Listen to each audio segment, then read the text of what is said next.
이제 굉장히 중요한 대선이 남아 있습니다. 바이든 현 대통령, 아마 이번 대선에 못 나올 것 같습니다. 사퇴를 하게 될 것 같고요. 우리나라 대한민국을 위해서도 꼭 트럼프가 되는 것만은 막아야 된다는 간절한 마음이 들어서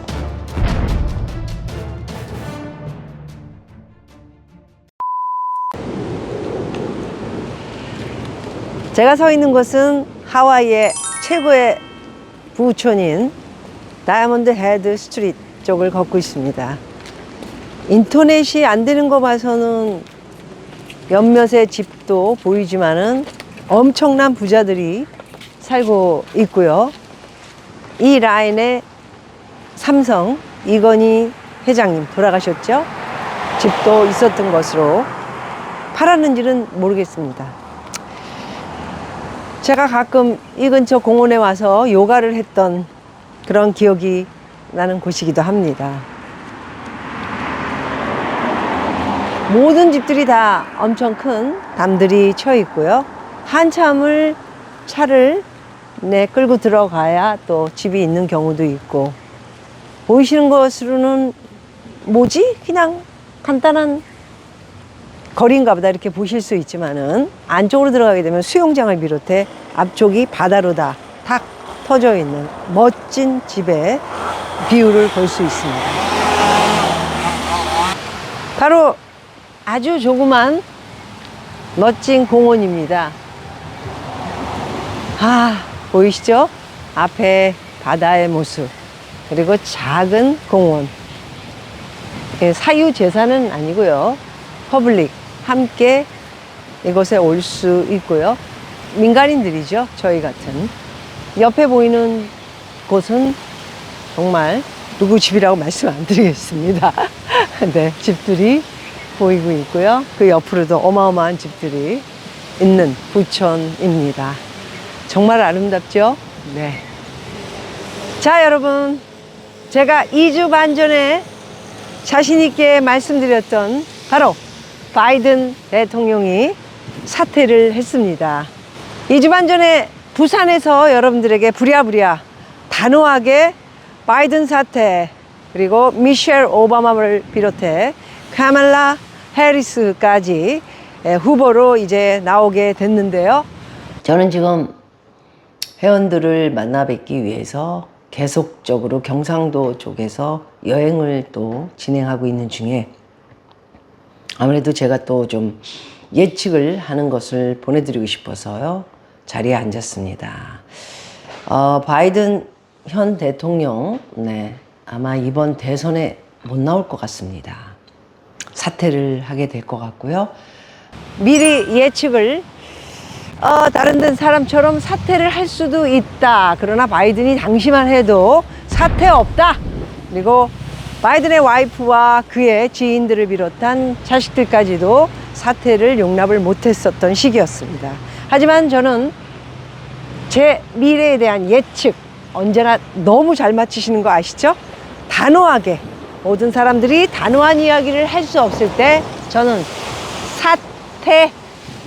그렇다면 과연 그 다음의 이야기는 무엇이었을까요? 부통령인 대선 자금을 쓸 수 있는 해리스와 또 하나 오바마의 와이프였던 미셸 오바마를 꼭 주의 깊게 보시기 바라겠습니다. 또한 저는 바이든과 트럼프의 토론을 보고 이미 바이든이 사퇴 안 하면 안 되겠다 말씀을 드렸던 것이고요.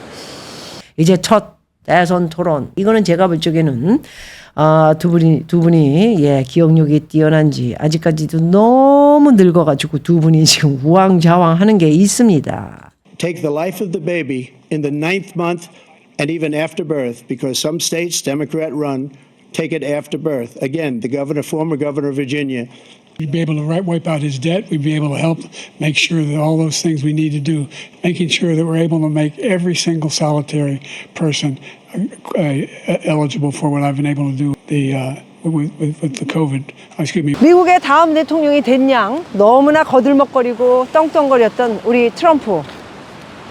아직까지는 여러분들에게 어떤 결과도 말씀드리지 않았습니다. 이제 바이든이 사퇴함으로써 트럼프, 다음 민주당에서 나오는 대통령 후보 한번 싸워볼 만하다. 저는 그렇게 생각하고 있습니다. 사실 바이든이 사퇴를 어저께 하고요. 저는 마음은 좀 먹먹했습니다. 먹먹한 제 마음은 아마도 나이 들고 노쇠한 바이든 한 번 더 할 수 있었으면 하는 마음도 있었지만은 누구의 편도 아닙니다. 저는 공화당도 민주당도 어떤 편도 아니고요. 오직 대한민국을 위해서는 현재의 트럼프보다는 김정은과 친구가 되고 함께 야구 게임이나 보면서 어울리자 이런 말을 하는 김정은을 편드는 트럼프보다는 대한민국 우리나라를 위해서는 오히려 트럼프가 아닌 다른 대통령이 되는 것이 낫겠다라는 바람을 갖고 있는 것입니다. 너무 멋집니다. 여러분, 바다의 모습. 아, 정말 이곳은 또 다른 바다와 공원의 모습이기도 합니다. 우리가 살아가면서 여러분 이렇게 많은 일들이 벌어지고요. 어떠한 결과가 나아질지도 그 결과를 아무도 알 수 없습니다.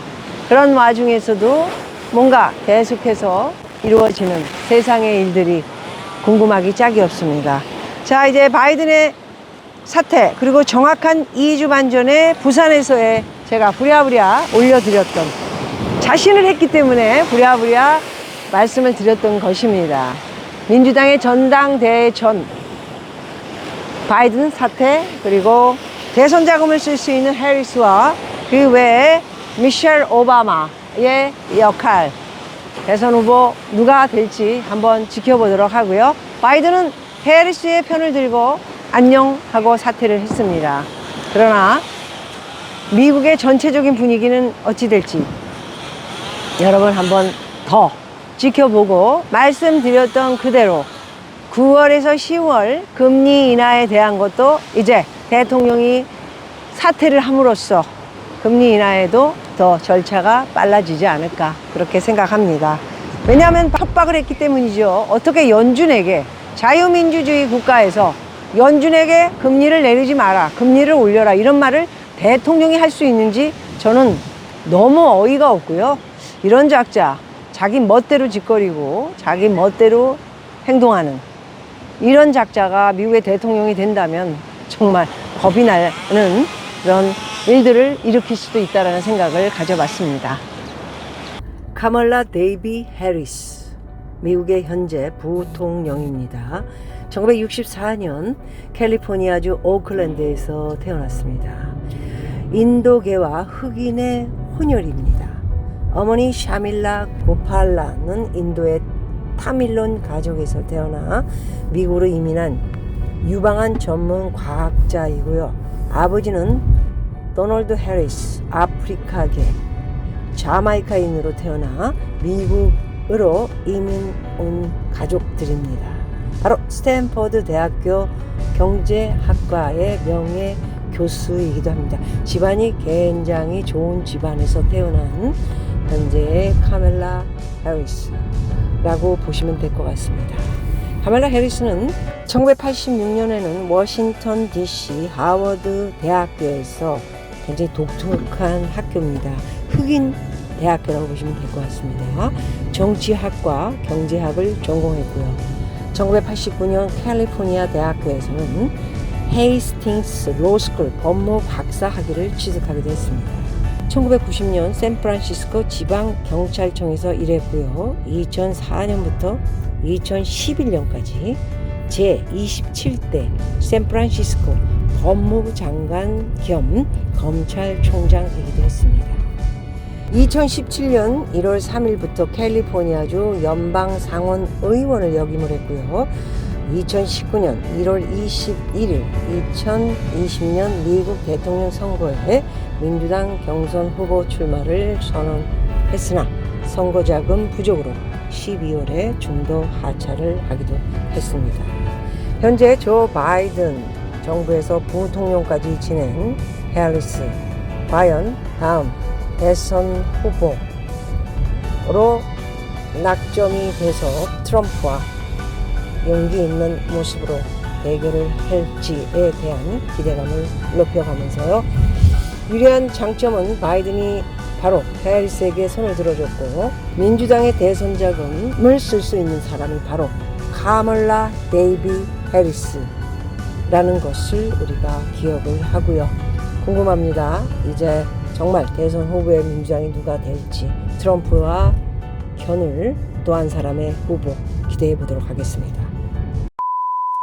여러분, 저도 이제 하와이 오늘 모습 여러분들에게 보내드리고 있지만 곧 1이틀 안에 그곳을 떠납니다. 새로운 곳으로 가는 건 아니고요. 제가 살던 LA로 돌아가서 또 다른 삶을 개척하도록 하겠습니다. 여러분, 고맙습니다. 다음 영상에서 인사드리도록 하겠습니다.